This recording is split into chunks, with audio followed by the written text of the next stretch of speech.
Hello, good morning. Today our guest is Dr. Hoang Ang Ho, and these are scholars from Vietnam. And today, for the first time, we're going to discuss Vietnam. Hello, Ang, how are you doing? I'm doing good. And you? I'm great, and I see that you're quite passionate about the paper. Tell us a little about Vietnam. Was Vietnam under China's control at one point? Yes, we can say that because at the beginning of history, so the current literatures in history, as far as I am updated, is that it was a time in the Red River Delta where the Red River Delta was occupied by different, we can say, small kingdom or small village scattered around the Red River Delta without a centralized state that ran the whole delta. And then historical China, the Han Dynasty, they came and conquered the whole Red River Delta, and then they set up an imperial bureaucratic system in the Red River Delta for 1,000 of years. And after that 1,000 of years, there emerged the first independent Vietnamese state since 999, around that time. And 939. yeah, 939, around that time, yeah. And then you have an independent Vietnamese state, the first kind of an independent state in Vietnamese history, so to speak. And so that's the origin of it so far. Up to today, the historical research, that's the common story that most of historians would agree. Yes, what an interesting history. I'm sure that many of our listeners did not know that Vietnam is so old. Yes, because if you look at in terms of agricultural transition, the Neolithic transitions, Vietnam was quite old. On parts, I mean, one of perhaps among the oldest society in the world. But in terms of a centralized state, then I could say it should be around that time where the Han of China, historical China, conquered the countries. Then, in my opinion, it was the first time that the Red River Delta, nowadays North Vietnam, experienced a centralized state in the sense that you have a tax authority and a large army that ran the whole Red River Delta for the first time in history. Hang, why should we study cultural divergence? So as a child, so I was born and grew up in Vietnam. So and cultural differences across region in Vietnam were to me so very obvious, and it kind of as a child I often question myself because when you live in countries that have large cultural differences and you encounter people from different regions, you were taught to behave in different ways by your parents. So if you meet people from the north, this is how you should do. And if you meet people in the south, this is how you should do. And that kind of experiences have left on me a big question as a child, and I was living with that questions up until I entered economic and study economic in Sweden, and then I met Ola Olsen, and at that time Ola was writing a paper on cultural differences, and so in Vietnam the common explanation for cultural differences occurred reasons was the environmental factor, the basic ecological theory hypothesis saying that some environment require people to be interdependent in production, in survival, and it lead to collectivist cultures. So you have to prioritize the goals of the group over individual preferences, and vice versa. You have individualism. So, and I believe that my childhood questions coincide with the current research at the moment. And it also speaks to the importance of cultures, because in the current, in that moment of the literatures, people were turning to cultures at a deeply rooted factors that explain economic differences across country in the world and across region within the country. So that was the origins of my study.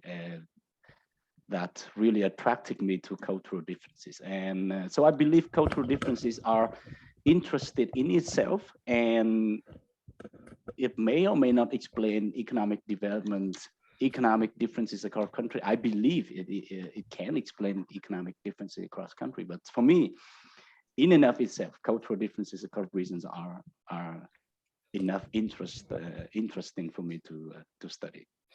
And how is the North different from the South? Yeah, but North-South is a convenient divisions to make the story short. But in the paper, and people normally talk about North and South of Vietnam, and North and South of this country, North and South of that country. But if you go deeper into the countries, it's not just North and South, 0 and 1, but it's gradually differ across province and district if you go from North to South. So North and South is just a way to summarize the differences. In your paper, you were studying the effects of public goods and voluntary contribution. But before we begin to discuss the intricate details of your paper, I have a question. You did not address this issue in the paper, but in Vietnam, which region is known for individualism and innovation? Is it the North or the South? I could say the South, but with a caution that when you talk about individualism and innovation in Vietnam, you should put in a context that the whole Vietnam is considered to be a collectivist society. So when you talk about individualism and innovation in Vietnam, it doesn't mean the same thing as individualism and innovation in the US. So if you think about the distribution of collectivism on one extreme and individualism on the other extreme, so the US is here and perhaps Vietnam and China is here. But within Vietnam, within this extreme of collectivism, we still file cultural differences along that. So in the North is far more to the extreme of collectivism, and in the South is more away from that extreme of collectivism. But at the whole, Vietnam is still considered by many measures available to be on top of a collectivist society. And how are these differences shaped by farming? Shaped by famine. What did you mean by that? Because in your paper, you're looking at the migration. So China was once a major power, then Vietnam became independent, and some regions were annexed earlier. So you are looking at the history of agriculture and how agricultural practices can shape individualism or collectivism. Yes, yes, it's correct. So the starting point of the paper is to take the previous research that cultural norms are determined by the environmental factors. So some environments like agricultural irrigations require people to be independent to each other, and that gave rise, induced the development of collectivist norm where you have to emphasize the goals of the group over individual preferences. So that was the north of Vietnam at the beginning of history. In the Red River Delta, there was agricultural society.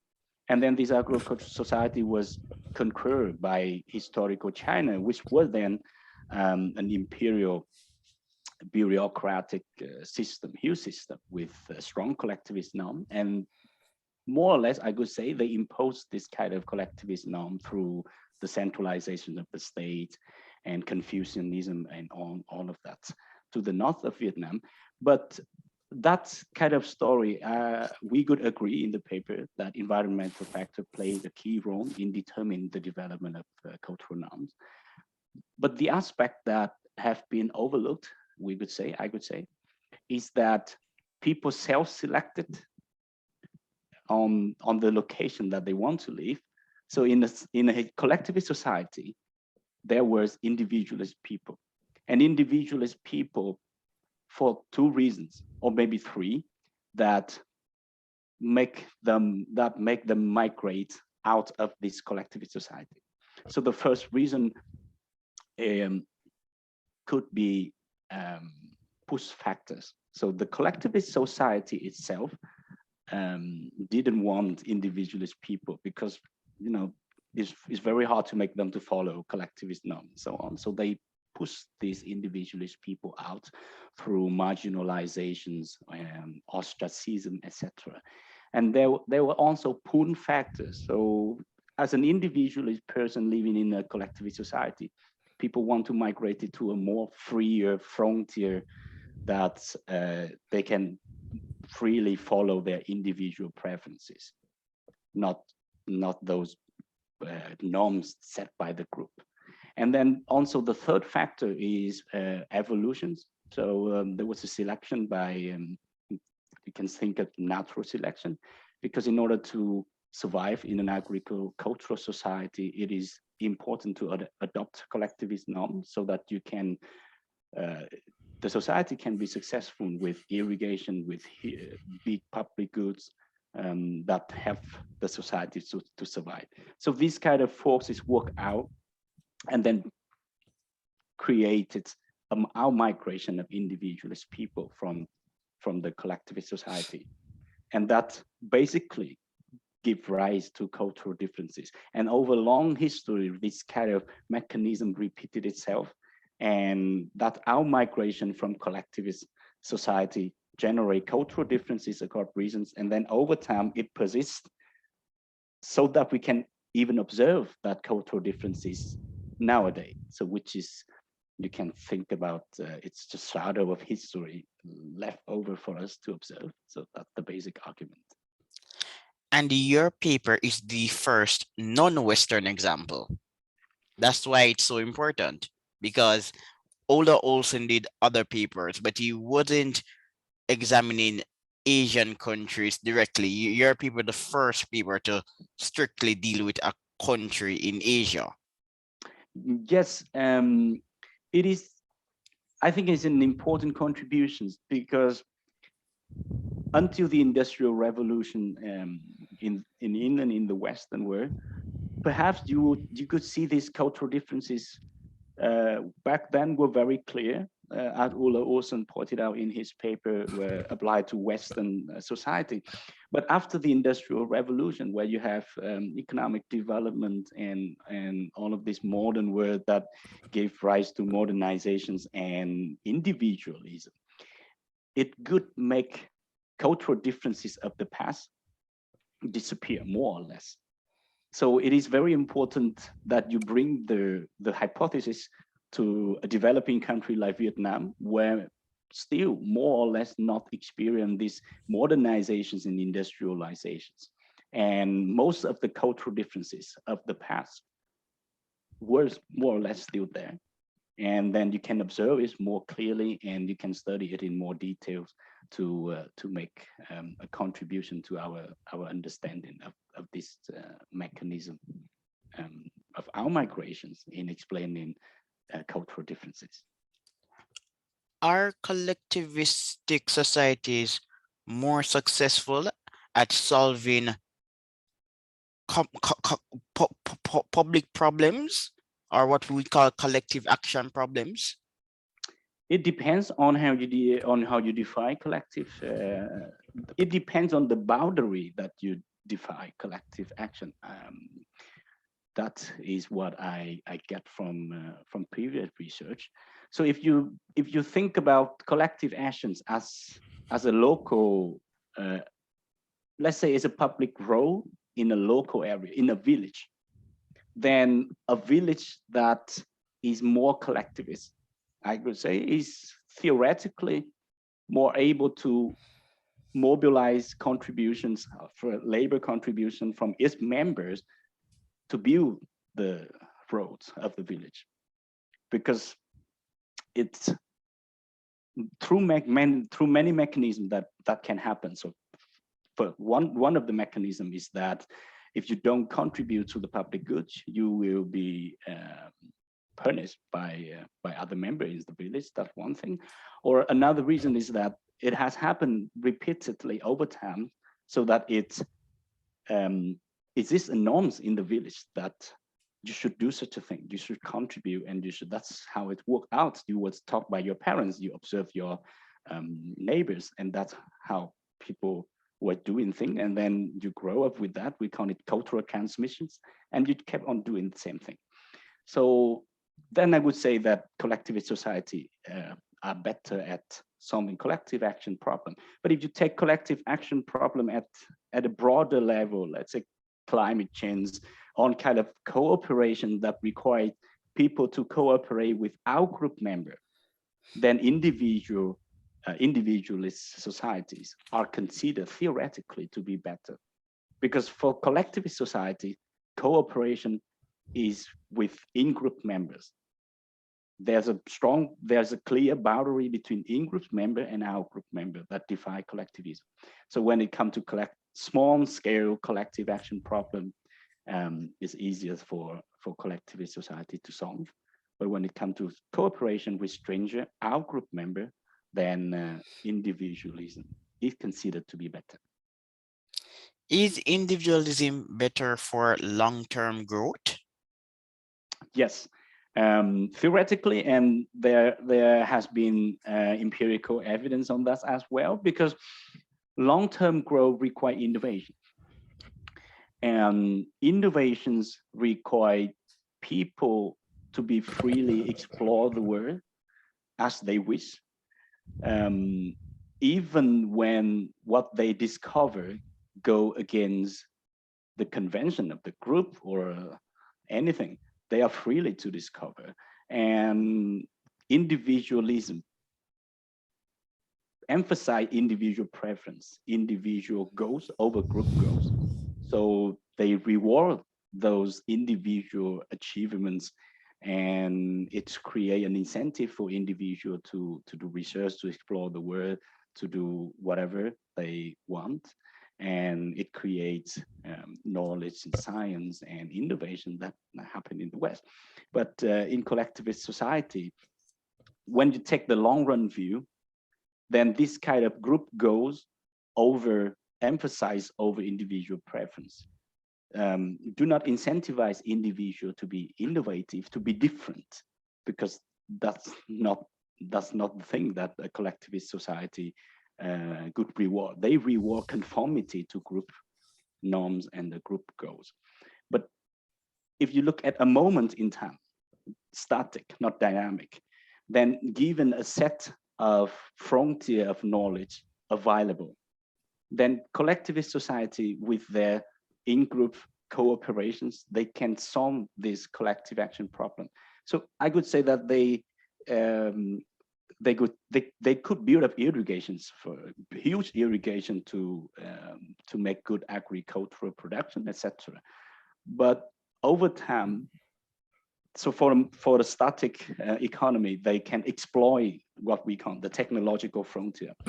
But over time, in the dynamic and long run growth, they could not push that technological frontier because they could not have innovations and things like that. And perhaps that explains why during the agricultural period of history, China's and also Vietnam was quite good in terms of GDP per capita and agricultural production. But then it was the West with scientific revolution and all kind of innovations that brought to the world the modern economy. Yes, Oded Gaylor, he has written some articles on this topic. I should interview him at some point. Of course. Ang, yes. Do countries become more individualistic as they get richer? Yes, that's the that's the core of the modernization hypothesis, right? So in political science, there is this modernization hypothesis saying that when you get richer, you become more individualistic.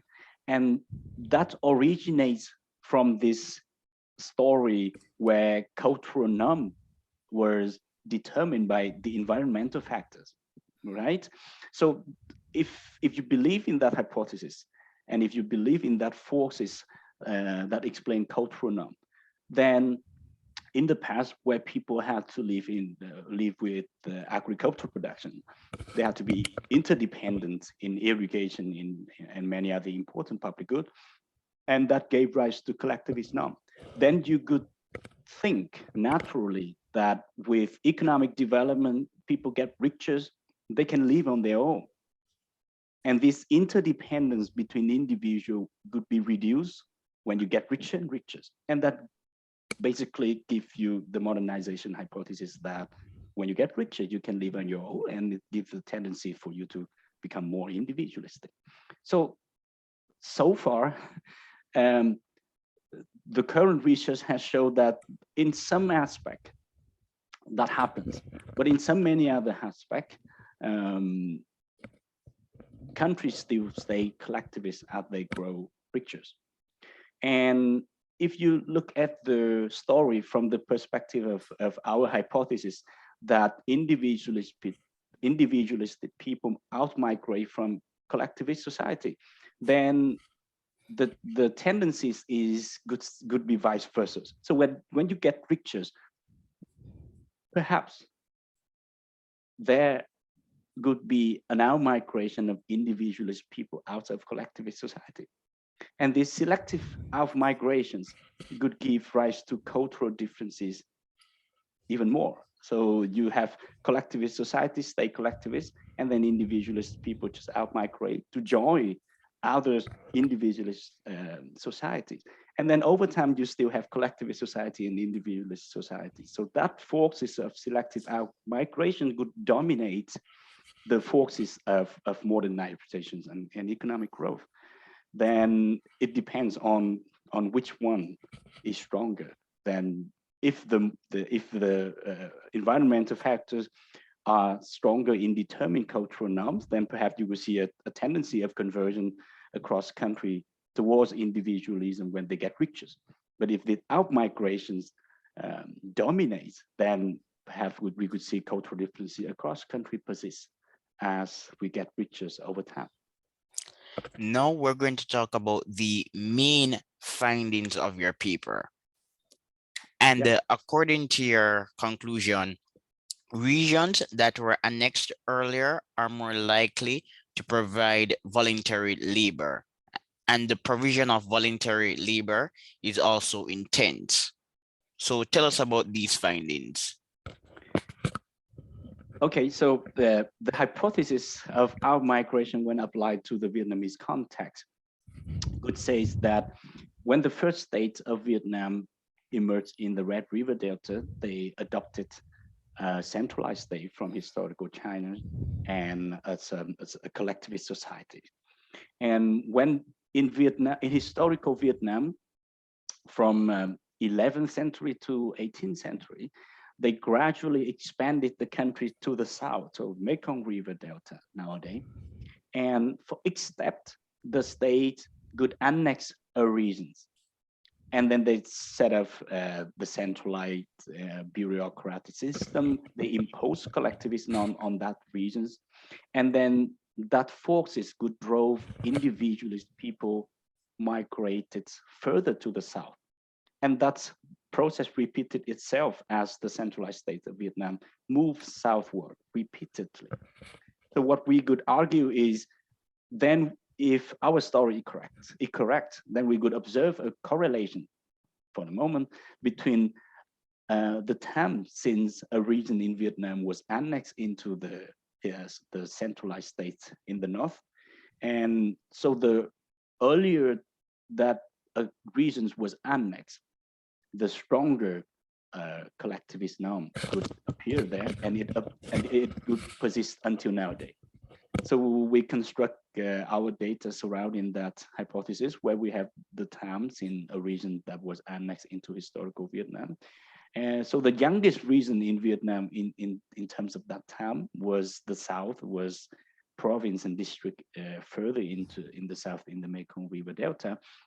And they was kind of the reasons that hosted the most individualist people that outmigrate repeatedly over history from the north when the state expanded to the south. And to measure individualism and collectivism was harder for us because when it comes to data in Vietnam, we don't find much data on cultural norms. So our hypothesis is, first we adopt a definition of cultures, because culture is a very vague concept, and it's hard to talk about culture if you don't have a definition. So our definition of cultures is, it is a heuristic in that people adopt in their daily living. So let's say if in your local area there was a need to build a road, and it's a complicated decision making, and you don't know what to do. So normally you follow a heuristic to decide. And this heuristic developed by, you were taught by your parents, you observe your neighbor, we call it cultural transmission. And your parents and your neighbor also was taught by their parents, and they also observed their neighbor, and this heuristic developed over history. So you was born and grew up with that heuristic. So we decided to follow this definition of cultures. And then we look at Vietnam, and we found that this contribution, labor contribution to public goods, has been a traditional activities in Vietnamese village. Ever since very early on in history, we found evidence for that kind of activity. So every year, people in the village, in each household, they sent member to join the local communities in-group, their in-group members, to set up, to build infrastructures like irrigation, road, and all kind of village activities. So we decided to focus on this decision making because it has a historical root. So it could give rise to heuristic in terms of this decision making in such a situation. And we also found in the household survey, the biggest household survey in Vietnam across North and South, so many districts, that they did surveys this kind of activity. So how many labor days that your household member contributed to local infrastructure projects. And it is, we consider it to be voluntary because it is unpaid labor working day. So you could say that maybe if you don't contribute, you get punished by the village. So it is not voluntary in itself. So voluntary here means it is unpaid. Okay. So we believe that labor contributions is a good measure for in-group cooperation, because that local public good, local infrastructure, so you could cooperate with your in-group members, and it could captures an important aspect of collectivism, that in-group cooperations.